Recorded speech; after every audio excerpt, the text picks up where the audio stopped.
Where are we? Are you surprised? This is the house for me and my husband. What? I was completely surprised. To be honest, the house was too luxurious that it didn't suit my in-laws.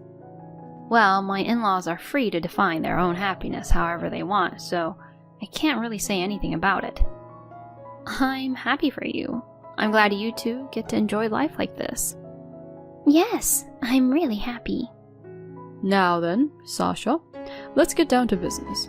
I'm counting on you to pay the loan. Huh? What on earth are you talking about? Because you're paid well, right? Then you can at least pay the loan, right? There's no way I'm going to pay that. Why not? If you thought of us, you would pay it. Wouldn't you? No, I'm sorry, but this doesn't make any sense at all. How much is the loan anyways? It's a 15-year loan, $2,000 per month. Excuse me? That's even more impossible. This is just unacceptable. What in the world are my parents-in-law thinking? It is unbelievable of them to try to collect that much money from me. My name is Sasha. I'm 30 years old and I work at an international company. When I was a student, I studied hard and was able to go to a prestigious, well-known university. And because of that, I was blessed with a job and was able to work for a major foreign affiliated company. After that, I spent very busy days at work. My work-centered life seemed to suit me very well, and I worked hard and achieved results. Although I was leading a fulfilling life in this way, it was also true that I was feeling somewhat lonely. That is when I met Paul, who later became my husband. My encounter with Paul was a little unusual. We met in an elevator in an office building. I was just on my way to the floor where my client's company was located. Then trouble happened, and the elevator stopped. It was me and Paul who were trapped alone in the elevator. I had never experienced anything like this before, so I panicked a lot. I talked to the button on the elevator to call the rescue team, and they said it would take 30 minutes for them to arrive. Oh, what should I do? I'll be late for my meeting. There's no signal, so I can't call them. Paul, who was in the elevator with me, laughed as I mumbled this. No, I'm sure you'll be fine. Because if you're heading to the office in this building, everyone must know that the elevator stopped, and no one would blame you for being late because of being stuck in the elevator. You're right. I am the type of person who doesn't feel comfortable unless everything is perfect, and I have a strong feeling that I should not be rude to others. That's why I was surprisingly weak in situations like this. Paul calmly assessed the situation and calmed me down a little, but my anxiety and worry did not completely disappear. Then, perhaps seeing my state of mind, Paul suddenly started talking to me like this. Do you believe in fortune telling? What? Why are you asking me this all of a sudden? Fortune telling? For example, if today's fortune was bad and the situation is like now, do you think that the fortune telling was right? Well, I guess so.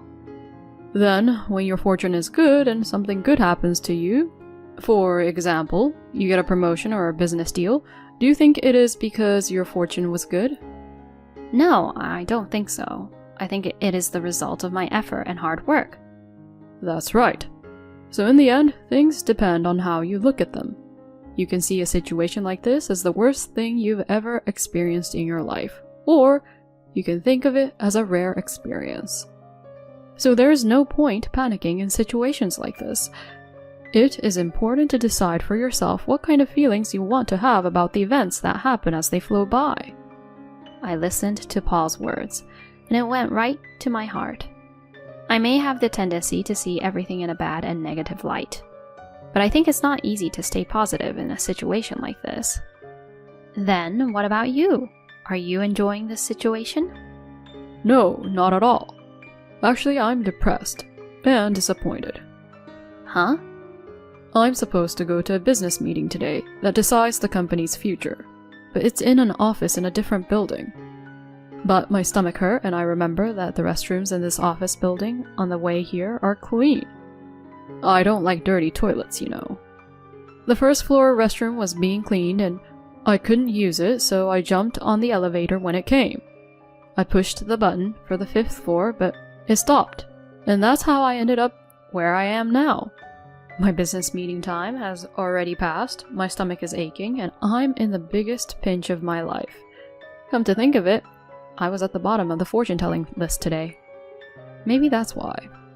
He said it so naturally that I couldn't help but laugh. You're in a much more difficult situation than I am, aren't you? And yet, you said what you said just now.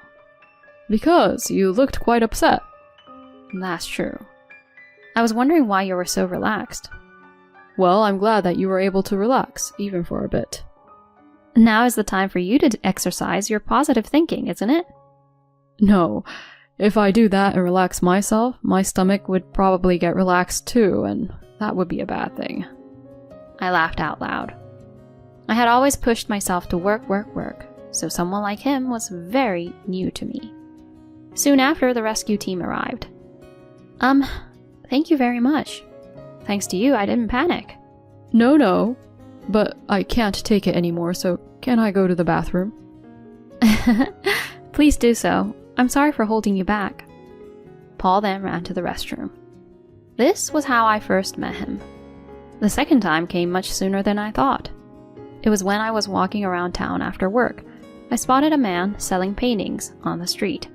I was looking at the paintings lined up, thinking that they were unique but somehow fascinating. If there are some other sceneries or anything you would like to see, I'll paint them for you. A man sitting cross-legged in front of me said so, and I looked at him. Oh, you're... Huh? Did we meet somewhere already before?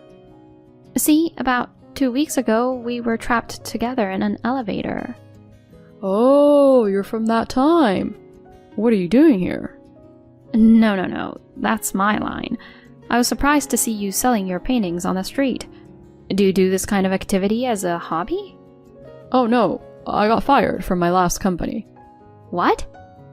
In my case, I went into a building that I shouldn't have gone to use the restroom, so there was no excuse for what I did. So now you sell paintings? Yes, I do. I thought it's best to do what I've always wanted to do. I thought it was a good opportunity to do that. And are you making any money? Not at all. But that's how it is at first. But I don't want to be recognized as an artist after I die, though. I was once again attracted by his unconcerned attitude. At the time, I had just made a mistake at work and was feeling down. Then, please give me this $30 painting. What? Really? Thank you very much. It was so cute to see Paul so happy like that. After that, I started seeing him and asked him out to dinner. Then I confessed my feelings for him and we started to go out. He had already canceled his lease and was moving from one friend's house to another, so I invited him to my house to live with me. He was a very good cook and did perfect housework, allowing me to concentrate on my work to the best of my ability. Apparently, the fact that he was able to move from one friend's house to another was rather useful because he was doing housework at a housekeeper's level. He was really easy to live with because he usually had a laid-back personality that really helped me relax as well. I didn't want to let him go, so I proposed to him, which I never thought I would do. He was surprised, but when I told him how I felt, he accepted my proposal. We got married and had a happy family, but there was one problem. And that was my husband's parents, Lily and Jason. Both of them didn't bully me or anything, but they were surprisingly greedy. Hey, Sasha, I want this brand bag. I want this motorcycle. What? But I don't know what to say. Huh? Because you work for a major international company. Of course, you'd gift your parents these kind of things, right? No. Why should I even gift you these things? We're the parents. It's a child's duty to gift these things to the parents to show how grateful you are to us. No, I'm just your son's wife. You also become our child when you get married to our son. Don't be stingy, just buy them. But we gave you gifts for Mother's Day and Father's Day last time, didn't we? I don't care when or how many gifts you give. You can give gifts anytime you want, right? No, my savings are decreasing too, so... It will be fine. Sasha, you earn enough money anyway. There were many times when Lily and Jason persistently made requests like this, and I ended up buying them their gifts. I was indeed troubled, but I also wanted to get along with them because they were my husband's parents. so I couldn't really talk to my husband about it. Then one day my parents-in-law did something outrageous. Sasha, I want to show you something today. Huh? What is it? That's something you'll have to wait and see. With that, my in-laws took me somewhere in their car. My husband had just gone out with his friends. I was anxious to see where they were taking me. Then we stopped in front of a house in an upscale residential area. Where is this? Are you surprised? This is our new house where Jason and I will live from now on. What? I was surprised. To be honest, it is a very luxurious house that doesn't really suit my parents-in-law. I didn't think Jason and Lily would be able to afford the rent with the money they earn. Wow, you two made a bold purchase, didn't you? Yes, it was. But I'd be so happy to spend my retirement in such a nice house like this. I can brag about it to all my friends. Well, my in-laws are free to define their own happiness however they want, so I can't really say anything about it. They have always come to visit us at our apartment, so if they buy a new house for themselves, they may have less chance to come here. That might be a good thing. Then I'd have more time with my own husband. I'm happy for you two. I'm glad you two are going to enjoy your life here. Yeah, we're really happy. Well then, Sasha, let's get down to business. I'll be counting on you to pay the mortgage. Excuse me? What on earth are you talking about? Because you're paid well, right? Then you can at least pay us the mortgage, right? No. What are you talking about? There's no way I would pay such a thing. Why not? If you thought of us, you would pay it, don't you? No, this doesn't make any sense at all. How much is the loan anyway? It's a 15-year loan. $2,000 per month. What? That's even more impossible. This is just unacceptable. Wait a minute. We'll be in trouble if you don't pay up. There's no way we can afford it. I'm sorry, but that's impossible. Please, give up. Saying that, I ran and left, got a taxi and went home. What in the world were my in-laws thinking about? They were being outrageous, asking me to pay their mortgage like that. I managed to escape at that time, but my in-laws were very persistent. They kept calling me, sending me messages after messages, and even barging into my office. Hey, Sasha, just pay the mortgage as soon as possible. All you have to do is wire me the $2,000. Even though I refused every single time, my parents-in-law never gave up. They even came to my parents' house and asked me to convince their daughter. They were so insistent that I almost became neurotic. Then my husband seemed to notice that I was having a hard time. What's wrong?